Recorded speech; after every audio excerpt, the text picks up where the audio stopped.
¿Cómo define usted el terrorismo en el Perú? A ver, el primero, ¿cómo defino el terrorismo en el Perú? El terrorismo es un fenómeno que está alrededor del mundo, ¿no? Y el terrorismo en el Perú ha venido, primero lo defines como algo muy malo, ¿no? Es un acto de terror de parte, a diferencia de la guerrilla, en donde un grupo se define como algo y lucha por algo, el terrorismo busca, la palabra lo dice, el terror, esconderse y actuar por las espaldas con un motivo, ¿no? O sea, buscando algún cambio, pero a escondidas, destruyendo y básicamente con odio. Algo muy malo que hemos tenido en la historia del Perú en los últimos 30 años, una historia muy desagradable, ¿no? ¿Cómo siente que el terrorismo progresó durante los años 80, 90? A ver, el terrorismo en realidad se inicia mucho más atrás, ¿no? Se inicia en los años 60 con el primer gobierno de la UNDE.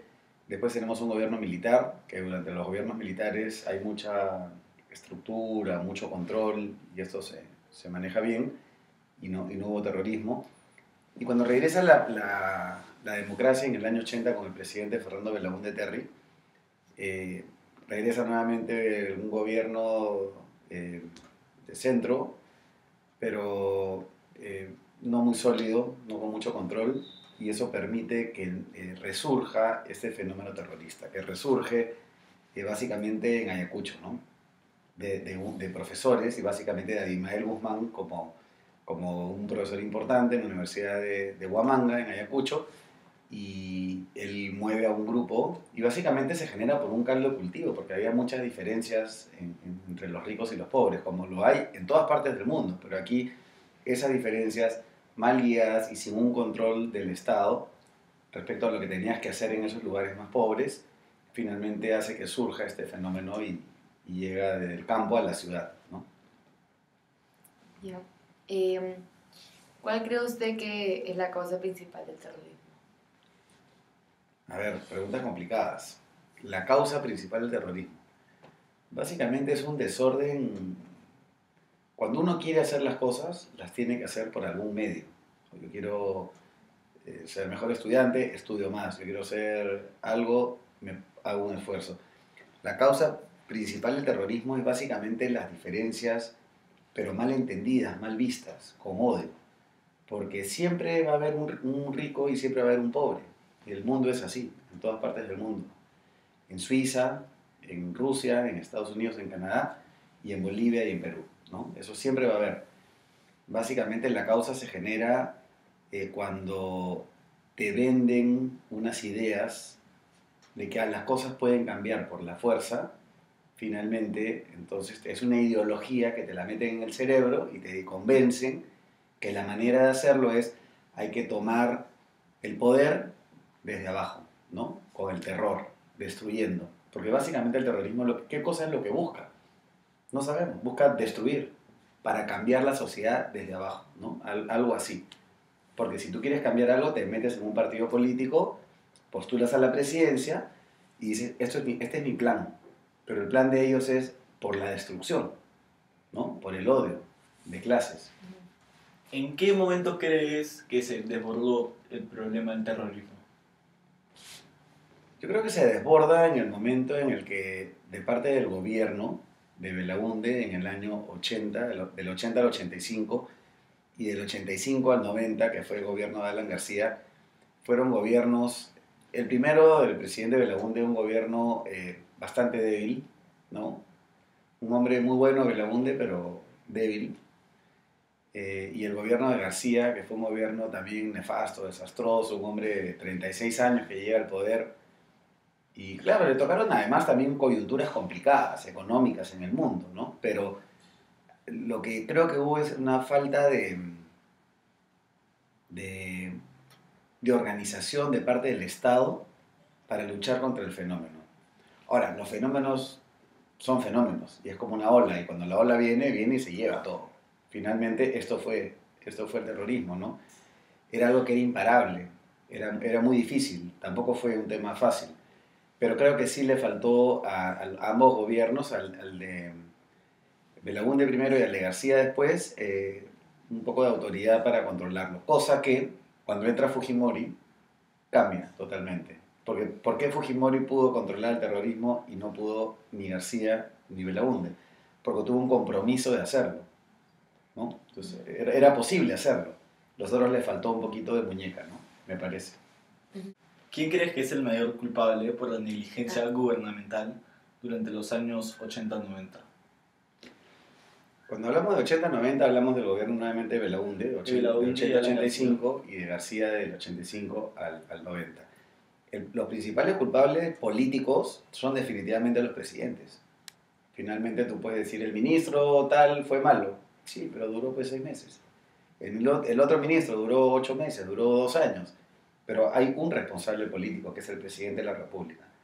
Él es el jefe de las Fuerzas Armadas, es el presidente de la República.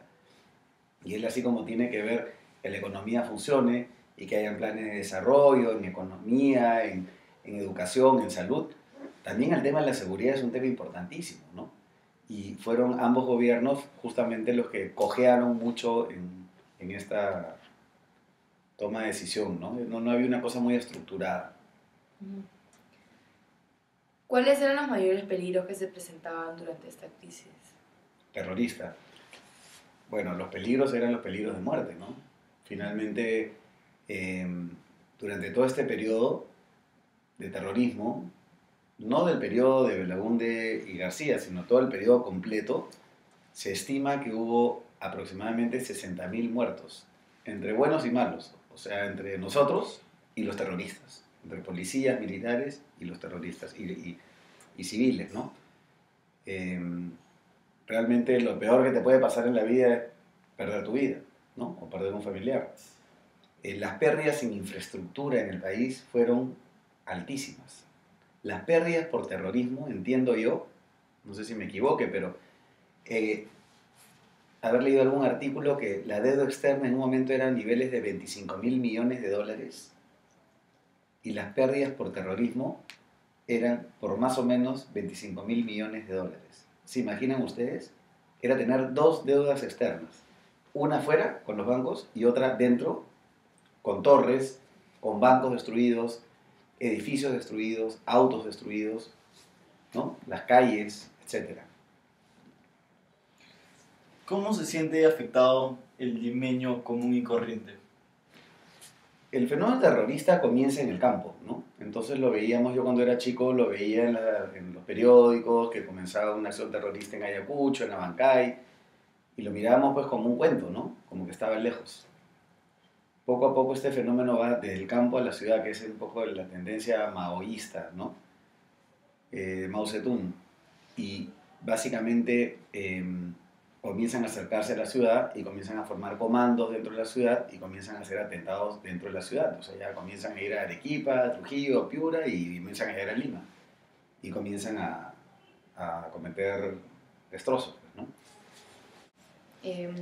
¿Cómo crees que se diferencia el grupo de terrorista MRTA con el Sendero Luminoso? A ver, claramente tenemos 2 líderes. Son 2 movimientos terroristas y tenemos a Abimael Guzmán liderando a Sendero Luminoso. Y tenemos al otro grupo que básicamente es un grupo, el Movimiento Revolucionario Tupac Amaru, que es más que un grupo terrorista, lo sentiría yo como un grupo guerrillero. El MRTA tenía una región determinada, que era básicamente la selva. Tenía ejército, los entrenaban, se vestían como militares. ¿Cómo hacían para financiar sus actos? Básicamente, muchas veces, la mayoría de casos, secuestrando. Secuestraban personas y el rescate lo usaban para comprar sus armas, para comprar los uniformes y para poder vivir y poder ser un grupo, lo que yo le llamo un grupo guerrillero. Pero trataban de ser un poquito lo que sería un Robin Hood, de salvar a los pobres de la opresión. Entonces llegaban, por ejemplo, a un pueblo y cogían al hacendado y le hacían lo que le llaman un juicio popular. Y hacían que el pueblo participe del juicio popular. Y si es que de repente el pueblo decía, no, el ingeniero es una persona buena, lo salvaban, ¿no? Y se evitaba la muerte. En otros casos, si el pueblo decía, no, este gringo ha sido malo, no nos ha pagado nuestros sueldos, lo mataban, ¿no? Yo tengo un amigo que le hicieron el juicio popular al papá de Huilo, ¿no? Le hicieron un juicio popular en su hacienda y finalmente los empleados dijeron que no lo maten, y no lo mataron. Entonces, ese era el grupo, básicamente el MRTA.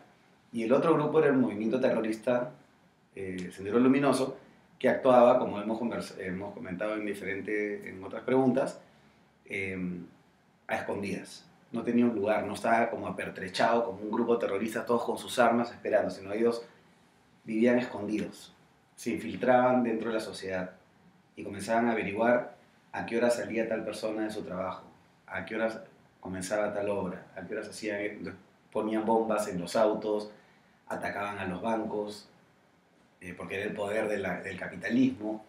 Esa era la diferenciación entre uno y otro. ¿Cómo era tu vida diaria y cómo se diferencia en la actualidad? Bueno, era de terror, pues, ¿no? Primero no había celulares y teníamos que salir, nuestras vidas seguían. Yo iba a la universidad, otros iban al colegio, querías ir al cine, te ibas a una discoteca, dependiendo de la edad, y finalmente nuestros padres vivían con la soga al cuello, asustados, de no saber dónde estábamos, a qué horas veníamos, había toque de queda en algún momento, para que la gente no pueda salir de sus casas, nos quedábamos en las casas de amigos durmiendo, te paraban en la calle los policías, si salías a medianoche tenías que ir para una emergencia a una clínica, tenías que ir en tu auto con una bandera blanca en el auto para que los policías sepan de que no eres un terrorista. Entonces nuestras vidas eran realmente complicadas. Además de esto habían apagones con frecuencia, se tiraban las torres de alta tensión en diferentes momentos del año. Por ejemplo, en Año Nuevo, ¡pum!, apagón. Lima apagada y toda la costa de Lima, la costa de Perú apagada. Era bien complicado, ¿no? Era una angustia tremenda, diaria. Y la última, ¿de qué manera te sientes afectado por el terrorismo? No, todos nos sentimos afectados, ¿no? Porque de alguna manera el terrorismo nos unió. Pues nos unió a todos los peruanos, de cualquier clase social, de cualquier condición económica, de cualquier raza, religión, en contra del terrorismo, ¿no? Entonces, eso fue una parte buena, porque nos generó un nacionalismo. Todos contra el terrorismo, ya sea del MRTA o del Sendero Luminoso. Esa es la parte positiva. Pero afectados, bueno, en todas las guerras hay caídos, y en esta guerra, como mencioné, hubo más o menos 60.000 muertos. En mi caso personal, conocí gente que murió. O sea, conocí a varias personas que murieron, ¿no? Policías, militares, guardaespaldas y civiles. Entonces, te sientes afectado porque tomas una posición mucho más fuerte en contra del terrorismo, porque lo has vivido en carne propia, ¿no? Ya, muchas gracias. Gracias por Y ya está. estar acá. Está bueno.